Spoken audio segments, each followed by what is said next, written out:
안녕하세요. 예담교회 중흥동부 여러분. 오늘 공과를 들으러 오신 여러분을 환영합니다. 여러분, 오늘은 이제 구약 성경에 나오는 절기의 의미에 대해서 알아보려고 하는데요. 작년에는 이제 전도사님이 유월절과 무교절을 다뤄보았습니다.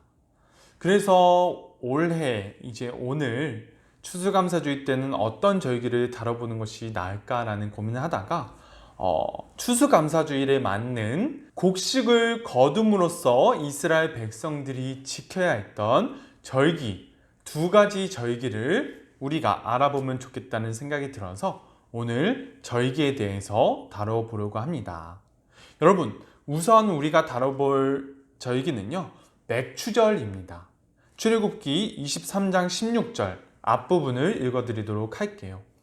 맥추절을 지키라. 이는 내가 수고하여 밭에 뿌린 것의 첫 열매를 거둠이니라.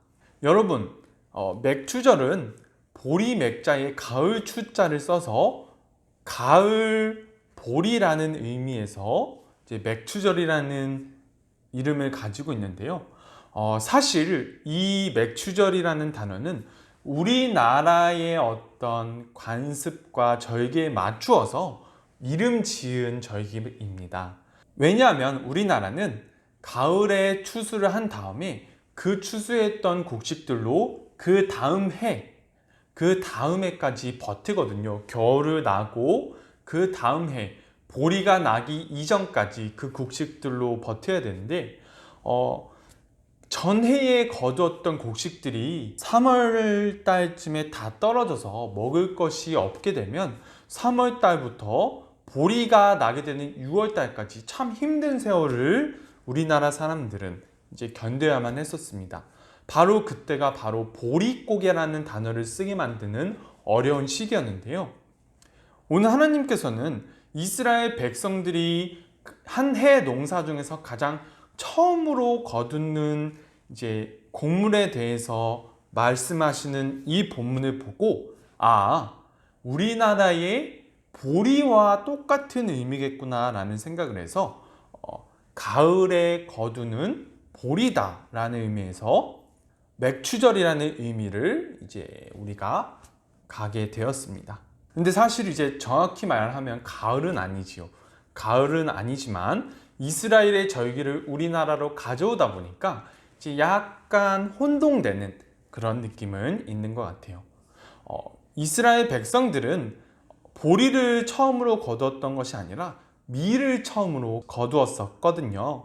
전도사님이 보기에 이렇게 우리나라는 보리를 거두었고 이스라엘은 밀을 거두었지만 이렇게 거두는 곡물의 차이는 있지만 한 해에 처음으로 얻었던 곡물을 얻는다는 점에서 그 의미에 대해서는 크게 차이가 있지 않다고 전도사님은 생각합니다. 하나님께서는 이스라엘 백성들이 한 해 농사를 지었을 때 가장 처음으로 거두는 곡물, 이제 밀을 거두었을 때 하나님께 감사를 드리는 축제를 열라고 말씀하셨습니다. 그래서 이스라엘 백성들이 지키게 된 절기가 바로 맥추절입니다. 여러분, 그 다음으로는 수장절에 대해서 말씀을 드리도록 할게요. 출애굽기 23장 16절 뒷부분을 읽어보도록 하겠습니다.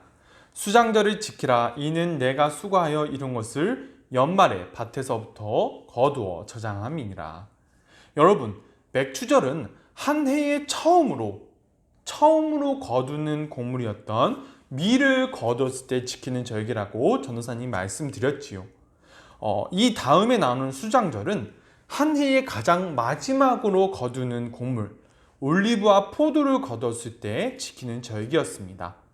우리나라로 생각해보면 가을에 이제 가장 마지막에 모든 것들을 추수를 했던 축제라고 여러분들이 생각하시면 될 것 같아요. 여러분, 여기까지 이제 맥추절과 수장절에 대해서 간단히 알아보았는데요. 맥추절은 한 해에 처음으로 거두는 곡물인 밀을 거뒀을 때 지키는 절기고요.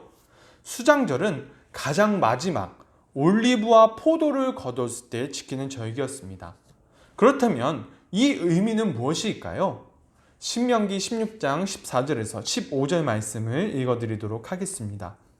절기를 지킬 때에는 너와 내 자녀와 노비와 내 성중에 거주하는 레위인과 객과 고아와 과부가 함께 즐거워하되 내 하나님 여호와께서 택하신 곳에서 너는 이레 동안 내 하나님 여호와 앞에서 절기를 지키고 내 하나님 여호와께서 내 모든 소출과 내 손을 행한 모든 일에 복을 주실 것이니 너는 온전히 즐거워할지니라. 여러분, 하나님께서 절기를 주신 이유를 우리가 14절에서 우리가 알 수 있을 것 같아요. 14절에서 하나님께서는 이스라엘 백성들에게 이렇게 말씀하시는 것입니다. 이스라엘 땅에 있는 모든 사람들은 이 절기 때만큼은 신분의 고하, 재산의 많고 적음, 성별에 상관없이 하나님 앞에서 연합하여 함께 즐거워하기를 원하셨던 것이 바로 이 하나님께서 이스라엘 백성들에게 이 절기들을 주셨던 이유인 거예요. 하나님께서는 이스라엘 백성들이 한 해 동안 하루하루 전부 모두 하나로 연합되어서 하나님께 행복한 상태로 나아오기를 원하셨지만 사람이 있고 죄가 있는 곳이라 그렇지는 못했지요. 그래서 가장 기쁜 날, 그래도 가장 풍성한 날만큼은 모든 이스라엘 백성들이 즐거운 상태로 하나님께 나아오기를 원하신다는 그런 의미에서 이렇게 모두 즐거워할 수 있는 절기로 만들어 나가라고 말씀을 하셨던 것입니다. 여러분, 이 부분을 추수감사주일에 적용하면 우리가 이렇게 적용할 수 있을 것 같아요.